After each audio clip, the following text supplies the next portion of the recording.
तो हेलो मेरे प्यारे दोस्तों, कैसे हैं आप सब। उम्मीद करता हूँ आप सब बहुत अच्छे होंगे। अरे इंट्रो चेंज करिए, रोज रोज एक ही चीज़। ठीक है, उम्मीद करता हूँ आप सब बहुत अच्छे होंगे और आपका हमारे चैनल पर विजिट करने के लिए बहुत बहुत धन्यवाद। तो जैसा कि आप सब जानते होंगे, पिछली वीडियो में हमने डार्क रिएक्शन को देखा था, डार्क रिएक्शन के C3 साइकिल को देखा था, जिसे और भी कई नामों से जानते हैं। और उसे वहाँ पे हमने देखा केल्विन साइकिल को पिछली वीडियो में हमने अच्छे से क्लियर किया, उसे शॉर्ट फॉर्म में समझा। लॉन्ग फॉर्म कुछ है ही नहीं, उसी को हम बड़े में बोलते हैं तो वो लॉन्ग हो जाता है। जहाँ हमने PGA बोला वहीं पर उसके फुल नेम को बोलते यानी कि 3 फास्फोग्लिसरिक एसिड बोलते, तो वही मतलब हो जाता, वही चीज़ हो जाती। बस फ़र्क ये है कि ऐसे लिखते टाइम आपको समझने में तो कोई दिक्कत नहीं होगी, याद करने में दिक्कत होगी। और आप सभी जानते हैं मेरा मेन काम क्या है। मेरा काम एवरेज स्टूडेंट के ऊपर है, जो मीडियम वाले होते हैं उन पे ध्यान देना है। और वो इसे एक बार याद करने के मेथड से लेंगे। जब वो इसे याद करने की कोशिश करेंगे, जो कि सिंपल है, फिर वो धीरे धीरे इनके जहन में उतरता जाएगा। और फिर जब इसी वीडियो को ये याद करने के बाद देखेंगे ना, तब उन्हें PGA का मीनिंग समझ में आएगा। फिर एक बार और देखेंगे, फिर चीज़ें और समझ में आएगी और हर बार उनको चीज़ें बेटर करती जाएंगी, अच्छी होती जाएंगी। इसीलिए मैंने इस तरीके से कुछ आपको नोट्स दिया है, आसानी से आपको समझ में भी आ जाएगा। कितने सारा काम नंबर का है, उस नंबर को मेंटेन करके रखेंगे, वापस से RUBP के 6 मॉलिक्यूल क्रिएट हो जाएंगे और शुगर का माफ कीजिएगा, एक मॉलिक्यूल हमें मिल जाएगा। तो आइए एक बार से रिवाइज करके तब चलते हैं अपनी C4 साइकिल की तरफ। कुछ चीज़ें हैं उन्हें हम जल्दी से जान लेते हैं। RUBP ये आपके 5 कार्बन वाला कंपाउंड है, ठीक है। RUBP का फुल फॉर्म होता है राइबुलोज 1,5 बिसफॉस्फेट। बिसफॉस्फेट 1,5 लिखा है, इसका मतलब आप समझ ही रहे होंगे, यानी कि फॉस्फेट ग्रुप 1 और 5 से जुड़ा हुआ है। चलिए ये सब इतना एक्सप्लेनेशन नहीं करूंगा ताकि आपको दिक्कत ना हो, नॉर्मली आपको नाम बता दे रहा हूँ जो कि आप पता होगा। RUBP राइबुलोज 1,5 बिसफॉस्फेट और 6CO2 बाइंड होकर रुबिस्को एंजाइम की प्रेजेंट में आपके PGA का फॉर्मेशन कर लेते हैं, ठीक है। PGA यानी कि फास्फोग्लिसरिक एसिड, 3 फास्फोग्लिसरिक एसिड, ये आपका 3 कार्बन वाला कंपाउंड है, ध्यान दीजिएगा। और C3 साइकिल में जो पहला स्टेबल कंपाउंड बनता है वो आपका यही है PGA, ठीक, यही आपका PGA है। और ये 3 कार्बन वाला कंपाउंड है, इस वजह से C3 साइकिल नाम पड़ा। C के साथ 3 कार्बन 3, C3 साइकिल नाम पड़ा। जो हम इसके बाद पढ़ेंगे यानी कि C4 साइकिल, वहाँ पे जो हमें पहला कंपाउंड प्राप्त होगा वो आपका 4 कार्बन वाला होगा, इसी वजह से उसका नाम C4 पड़ा है। कोई डाउट नहीं होगा, बिल्कुल नहीं होना चाहिए। ये इसमें हमें जो पहला कंपाउंड प्राप्त हुआ वो 3 कार्बन वाला था, उसमें जो हमें पहला कंपाउंड प्राप्त होगा वो 4 कार्बन वाला होगा, ठीक। अब चलिए इस पे बात चलते हैं। ये 6 और 6 मिलके 12 PGA का फॉर्मेशन कर लिए। हमें पता है PGA के अंतर मतलब PGA में 3 कार्बन के मॉलिक्यूल प्रेजेंट हैं, ठीक है। आगे चलते हैं। 12 PGA 12 ATP की मदद से, ठीक है, अभी सिर्फ इतना समझिए, 12 ATP की मदद से 12 BPG में चेंज हो जाते हैं। कैसे चेंज होते हैं? ATP से हमें 12 ATP से हमें 12 I फॉस्फेट यानी कि इनऑर्गेनिक फॉस्फेट मिलता है। यहाँ पे फॉस्फोराइलेशन की प्रोसेस होती है, जिसके बाद ये 12 BPG में बदल जाते हैं। BPG का मतलब होता है 1,3 बिस फॉस्फोग्लिसरिक एसिड, ठीक है, 1,3 बिस फॉस्फोग्लिसरिक एसिड। और 12 BPG से 12 NADPH की मदद से 12 G3P में चेंज हो जाते हैं। G3P का मतलब होता है ग्लिसरल्डिहाइड 3 फॉस्फेट, ठीक है, ये बन जाता है। अब बात करते हैं क्या यूज हुआ। हमें पिछली वीडियो यानी कि हमें लाइट रिएक्शन से प्राप्त ATP और NADPH का यूज हमने यहीं पर किया, ठीक है। यहाँ पे हमने ATP और NADPH का यूज किया।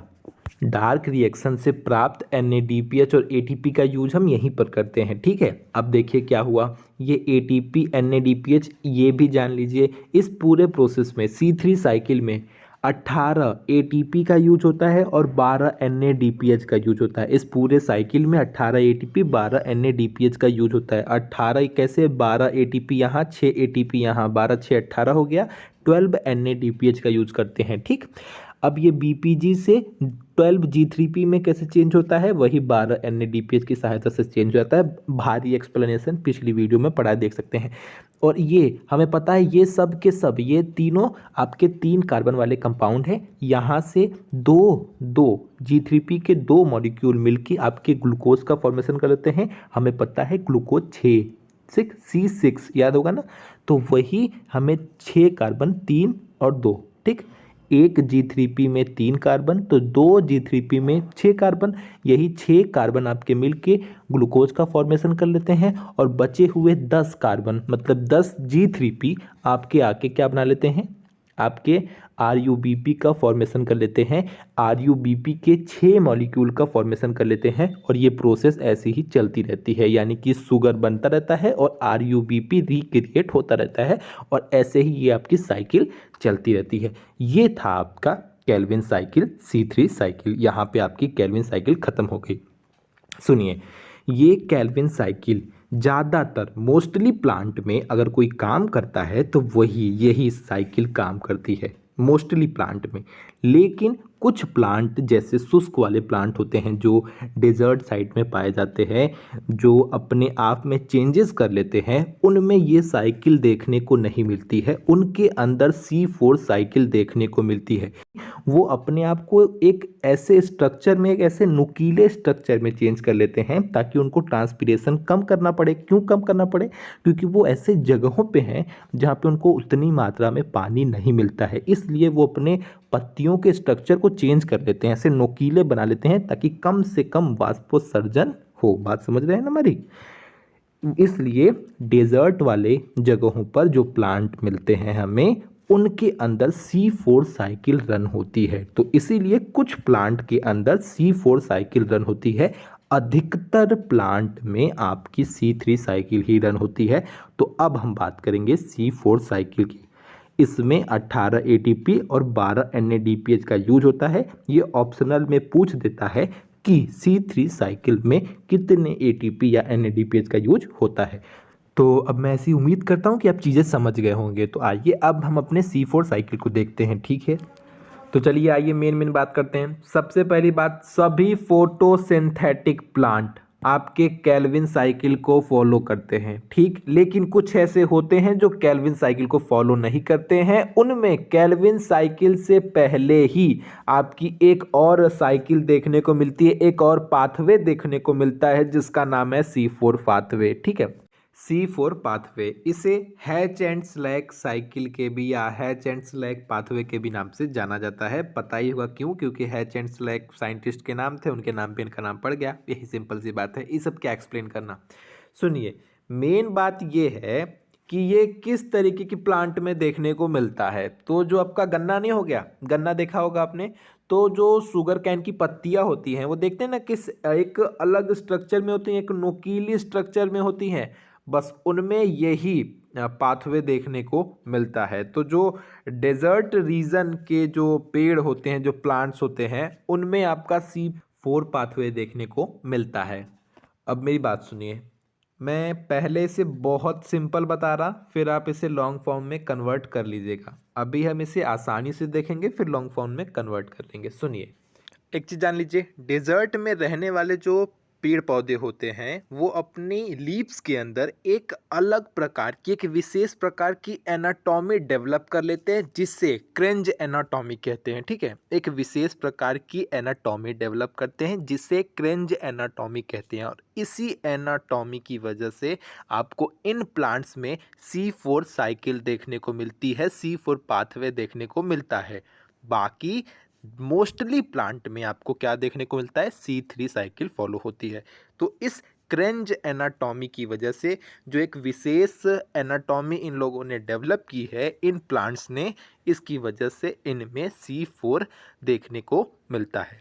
अब बात करते हैं इस एनाटॉमी की, यानी कि C4 साइकिल की। सबसे पहला काम तो ये जान लीजिए कि प्रोसेस हो कहाँ रही है। ये प्रोसेस हो रही है आपकी मीजोफिल सेल्स में और बंडल शीथ सेल में, ठीक। यहाँ पे ये प्रोसेस हो रही है। दूसरी बात, आपकी जो मीसोफिल सेल है वो क्या करती है, उसके अंदर PEP नाम का एक एंजाइम होता है जिसका नाम है फॉस्फोइनाल पाइरुवेट। ये आपका क्या करता है, एटमॉस्फेयर से CO2 को एब्जॉर्ब करता है, या कह लीजिए आपकी मीसोफिल सेल क्या करती है, एटमॉस्फेयर से CO2 को एब्जॉर्ब करती है। और कार्बोक्सिलेशन की प्रोसेस के बाद, कार्बोक्सिलेशन की प्रोसेस के बाद, यानी कि ये PEP और CO2 आपस में कार्बोक्सिलेशन करने के बाद वो C4 एसिड में चेंज हो जाते हैं। अब आप कहेंगे C4 क्या है? C4 यानी कि 4 कार्बन वाला कंपाउंड, यानी कि OAA, ऑक्जेलो एसिटिक एसिड का फॉर्मेशन कर लेते हैं। ये आपका OAA 4 कार्बन वाला कंपाउंड है। एक बार फिर से सुनिए, क्या होता है, PEP के साथ CO2 बाइंड होता है, ठीक है, PEP के साथ CO कंबाइन होता है और क्या बना लेता है, आपका C4 एसिड का फॉर्मेशन कर लेता है। ये C4 एसिड क्या है, ये आपका 4 कार्बन वाला कंपाउंड है और इस C4 का नाम क्या है वो भी जान लीजिए। आप डायरेक्ट कह सकते हैं कि PEP और CO2 आपस में मिलकर क्या कर लेते हैं, OAA यानी कि ऑक्जेलो एसिटिक एसिड का फॉर्मेशन कर लेते हैं। ठीक, किसकी प्रेजेंस में वो जान लीजिए, जैसे केल्विन साइकिल में, रूबिस्को एंजाइम की प्रेजेंस में और वाटर की प्रेजेंस में वो लोग PGA का फॉर्मेशन किए थे, पहला स्टेबल कंपाउंड का। वैसे ही इसमें भी पानी की प्रेजेंस में और PEP कार्बोक्सिलेज एंजाइम की प्रेजेंस में PEP और CO2 कंबाइन होकर आपका ऑक्जेलो एसिटिक एसिड का फॉर्मेशन करते हैं। ठीक है, उम्मीद करता हूँ आप बात समझे होंगे, बहुत धीरे बोला हूँ, बात समझिएगा। PEP यानी कि फॉस्फोइनाइल पाइरुवेट आपका CO2 से बाइंड होकर कंबाइन होकर PEP कार्बोक्सिलेज एक एंजाइम है, इसकी प्रेजेंस में और किसके प्रेजेंस में, पानी की प्रेजेंस में कंबाइन होकर आपका क्या बनाता है, आपका OAA ऑक्जेलो एसिटिक एसिड का फॉर्मेशन करते हैं। ठीक, यहाँ तक क्लियर। और आपका ये ऑक्जेलो एसिटिक एसिड यानी कि OAA 4 कार्बन वाला कंपाउंड है और पहला यही बना है, इसी वजह से इसका नाम C4 पाथवे पड़ा। उसमें जो आपका PGA बना था सबसे पहला स्टेबल कंपाउंड, वो आपका 3 कार्बन वाला था, इसलिए उसका नाम C3 पड़ा। डाउट नहीं ना है, मैंने पीछे भी बोला है, डाउट नहीं होना चाहिए। टाइम लगता है मानता हूँ, लेकिन चीज़ें बहुत समझ में आएंगी अगर आप ध्यान से देखेंगे तो। आगे चलते हैं, और अगर आवाज़ में डिफरेंस आए तो माफ़ कीजिएगा, क्योंकि मैं घर में बना रहा था, लोगों के आ जाने की वजह से अब मैं छत पे बना रहा हूँ, तो यहाँ पे कुछ आवाज़ें आ सकती हैं, तो उसके लिए मुझे माफ़ कीजिएगा। और जो वो रात में चिल्लाने वाले जीव नहीं होते हैं, वही छत पे चिल्ला रहे हैं, तो अगर आवाज़ आए ना तो माफ़ कीजिएगा, क्योंकि बहुत लेट नाइट है तो आवाज़ें आ सकती हैं, बहुत शांति है, सो सॉरी ना। चलिए, अब हमें OAA प्राप्त हो गया। अब इस OAA का रिडक्शन होगा, ठीक है, OAA का रिडक्शन होगा तो आपका ये मैलेट बन जाएगा। ठीक है, मैलेट का फॉर्मेशन हो जाएगा। OAA का रिडक्शन कैसे होता है, रिडक्शन में NADPH आपका टूट जाता है NADP में और H+ आयन इसे मिल जाता है, यानी कि H+ आयन का एडिशन होता है, यानी कि रिडक्शन होता है। ये प्रोसेस मैंने केल्विन साइकिल में आपको बता रखी है। तो ये NADP आपका मिलता है, इसमें रिडक्शन होता है और आपका ये मैलेट में चेंज हो जाता है। अब ये मैलेट आपका बंडल सीड सेल में ट्रांसपोर्ट हो जाता है। ये अब तक कहाँ पे है, ये अभी आपका है मीसोफिल सेल में, वहाँ से मीसोफिल सेल में, वहाँ से ये ट्रांसफ़र होके अब आ जाता है आपका किस में, आ जाता है आपके बंडल सीड सेल में, यहाँ पे आता है और यहाँ पे आते ही इसका ब्रेक डाउन हो जाता है, ये स्प्लिट हो जाता है, ब्रेक डाउन हो जाता है और टूट जाता है और टूट के 2 कंपाउंड या 2 मॉलिक्यूल का फॉर्मेशन कर लेता है। एक आपका CO2 बनाता है और दूसरा आपका पाइरुवेट बनाता है। अब जो आपका CO2 है वो उस बंडल सीड सेल में प्रेजेंट रूबिस्को एंजाइम, यहाँ पे रूबिस्को एंजाइम पहले से ही प्रेजेंट होता है, ठीक है, यहीं पे पाया जाता है। तो ये आपका CO2 को पकड़ लेता है और केल्विन साइकिल की प्रोसेस को स्टार्ट कर देता है। जो आपको पिछली वीडियो में आपको पता है, CO2 आपको, जो आपका CO2 है वो रूबिस्को एंजाइम की द्वारा कैच कर लिया जाता है और आपका केल्विन साइकिल की प्रोसेस स्टार्ट हो जाती है। लेकिन जो आपका पाइरुवेट है वो फॉस्फोरिलेशन की प्रोसेस के द्वारा, फॉस्फोरिलेशन, अब इसका मतलब क्या, तो आपको अगर पिछली वीडियो देखी होगी तो आपका डाउट क्लियर होगा। फॉस्फोरिलेशन मतलब कि यहाँ पे ATP टूटता है किसमें, ADP प्लस IP में, यानी कि यहाँ पे फॉस्फेट ग्रुप का एडिशन होता है। एडिशन कैसे होता है? जब ATP ADP में टूटता है तो इनऑर्गेनिक फॉस्फेट रिलीज होता है। वही इनऑर्गेनिक फॉस्फेट इससे जुड़कर, पायरुवेट से जुड़कर PEP यानी कि फॉस्फोइनाल पायरुवेट का फॉर्मेशन कर लेता है, यानी कि वापस से PEP रीजनरेट हो जाता है। और बस अब यही प्रोसेस चलती रहती है।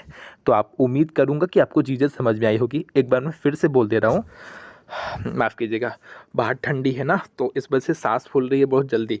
तो क्या होता है, एक बार मैं आपको फिर से रिपीट करता हूँ। ये जो मैलेट है वो ब्रेक होता है, स्प्लिट होता है और आपका CO2 बन जाता है, और यहाँ से आपका क्या बन जाता है? पायरुवेट बन जाता है। CO2 रूबिस्को एंजाइम के द्वारा आपका वो जो है क्या नाम है, कैल्विन साइकिल की प्रोसेस को रिपीट मतलब चलाने लगता है। और जो आपका ये पायरुवेट है ये आपका अभी बंडल शीथ सेल में है, ट्रांसपोर्ट होकर कहाँ जाता है? मीसोफिल सेल में जाता है। वहाँ पे ATP के द्वारा, यानी कि ऐसे कहिए ना, वहाँ पे इनऑर्गेनिक फॉस्फेट का या फॉस्फेट ग्रुप का एडिशन होता है। एडिशन होने के बाद वो PEP यानी कि फॉस्फोइनाल पायरुवेट में कन्वर्ट हो जाता है, यानी कि PEP वापस से रीजनरेट हो जाता है। तो आप डायरेक्ट ये भी कह सकते हैं कि पायरुवेट आपका वापस से PEP को रीजनरेट कर लेता है। ठीक है, उम्मीद करता हूँ आपको बातें समझ में आ गई होगी। क्या है कि छत पे होने की वजह से सांस फूल रही है ना, थोड़ा बाहर का टेम्परेचर का फ़र्क पड़ रहा है। तो मैं एक बार इसे वापस से रिपीट कर दे रहा हूँ और उसके बाद आपको चीज़ें समझ में आ जाएगी, ऐसी मेरी इच्छा है। अब आप इसे मेरी अंतिम इच्छा मत बनाइएगा। हाँ, आपको चीज़ें समझ में आ जाएगी ऐसी मैं उम्मीद करता हूँ। ना समझ में आए, नीचे कमेंट बॉक्स है, कमेंट कर सकते हैं। वापस से मैं इस ठंडी में नहीं मिलूँगा, लेकिन हाँ, घर के अंदर ज़रूर मिलूँगा। तो आइए एक बार इसे देख लेते हैं। और आज की ये वीडियो एक भाई के लिए है जिसने स्पेशली नीचे कमेंट किया था, उसकी वजह से मैं ये वीडियो बना रहा हूँ, वरना अभी नहीं बनती, एक दिन बाद ये वीडियो आती, क्योंकि घर में लोग आए हैं तो मुझे जगह नहीं मिल रही कि मैं अपनी वीडियो को कंटिन्यू कर पाऊँ। लेकिन उस भाई के कहने की वजह से मेरा फ़र्ज़ बनता है कि मैं आपके द्वारा बोली गई चीज़ों को जल्दी से फुलफ़िल करने का, ऐसा क्या कहते हैं, पता नहीं यार, वर्ड नहीं मिल रहे, छोड़िए, जान दीजिए। आइए टॉपिक पे बात करते हैं। तो देखिए क्या होता है, मीसोफिल सेल के द्वारा आपका CO2 को एब्जॉर्ब किया जाता है। ठीक है, ठीक। CO2 आपका PEP के साथ कंबाइन होता है, वाटर और PEP कार्बोक्सिलेज एंजाइम की प्रेजेंस में कंबाइन होकर क्या बनाता है? आपका सिंपल सा OAA ऑक्जेलो एसिटिक एसिड का फॉर्मेशन कर लेता है। ठीक है, और फिर अब इस OAA का रिडक्शन होता है और आपका मैलेट बन जाता है। अब ये मैलेट कहाँ पे है? बंडल शीथ सेल में जाएगा। अभी तक ये था मीसोफिल सेल में, वहाँ से ये बंडल शीथ सेल में ट्रांसपोर्ट हो जाता है। माफ़ कीजिएगा, मंडल वर्ड आ जाता। तो बंडल शीथ सेल में ये ट्रांसपोर्ट हो जाता है। वहाँ पे ये जैसे ही उसमें जाता है ये ब्रेक डाउन हो जाता है, स्प्लिट हो जाता है, टूट जाता है, और वहाँ से आपके CO2 और क्या बना लेता है? पायरुवेट। मैलेट आपका ब्रेक होने के बाद एक आपका CO2 बना लेता है और एक आपका पायरुवेट बना लेता है। CO2 आपका वापस से रूबिस्को एंजाइम के द्वारा पकड़ लिया जाता है और आपका वो कैल्विन साइकिल की प्रोसेस को रिपीट करता है। आप किताबों में देखेंगे तो वहाँ पे ऐसे गोला बना के छोड़ दिया गया है, नेट पे भी चेक करेंगे तो कुछ में वहाँ पे क्लियर किया गया है और कुछ में ऐसे गोला करके वहाँ पे कैल्विन साइकिल लिख दिया गया है। सो मैं तो आपसे उम्मीद करूँगा आपको जो अच्छा लगे वो कर लीजिएगा। मैं आपको, क्योंकि मुझे मेरा मेन ध्यान उस मिडल वाले छात्र के ऊपर रहता है, वो एवरेज वाले पे रहता है, इस वजह से मैं कैल्विन साइकिल लिख के आपको दे रहा हूँ। आप चाहें तो वहाँ पे कैल्विन साइकिल पूरी डाल सकते हैं। ठीक, तो आपका ये CO2 आपकी कैल्विन साइकिल की प्रोसेस को करता है और ये जो आपका पायरुवेट है वो ट्रांसपोर्ट होकर चला जाता है कहाँ पे? आपके मीसोफिल सेल में। वहाँ से आपका इस पायरुवेट के साथ फॉस्फोराइलेशन की प्रोसेस होती है, यानी कि फॉस्फेट ग्रुप का एडिशन होता है, यानी कि ATP ADP में चेंज होता है। तो वही इनऑर्गेनिक फॉस्फेट इससे जुड़ के आपका PEP यानी कि फॉस्फोइनाल पायरुविक एसिड को, फॉस्फोइनाल पायरुवेट को रीजनरेट कर लेता है, वापस से क्रिएट कर लेता है, और यही प्रोसेस आपकी बार बार चलती रहती है। इस तरीके के जो क्रेंच एनाटॉमी अपने अंदर डेवलप कर लेते हैं उन प्लांट्स में, इस तरीके से आपकी चीज़ें होती हैं। ठीक है, वहाँ पे भी C3 साइकिल चल रही है, लेकिन उससे पहले आपकी C4 साइकिल चलती है, वो C4 साइकिल भी चलती है, उसके बाद आपकी C3 साइकिल चलती है।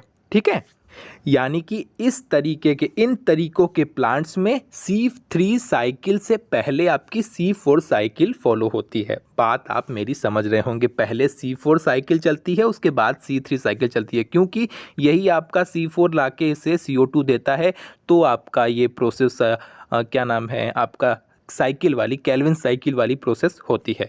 तो उम्मीद करता हूँ आप बात समझ गए होंगे, क्योंकि ऊपर ठंडी लग रही है तो मेरी लैंग्वेज में भी फ़र्क पड़ रहा है, बार बार मुझे दिक्कत हो रही है। तो आज के लिए बस इतना ही, मिलते हैं अगली वीडियो में। वीडियो पसंद आए तो लाइक शेयर सब्सक्राइब कर लीजिएगा। Tata bye bye.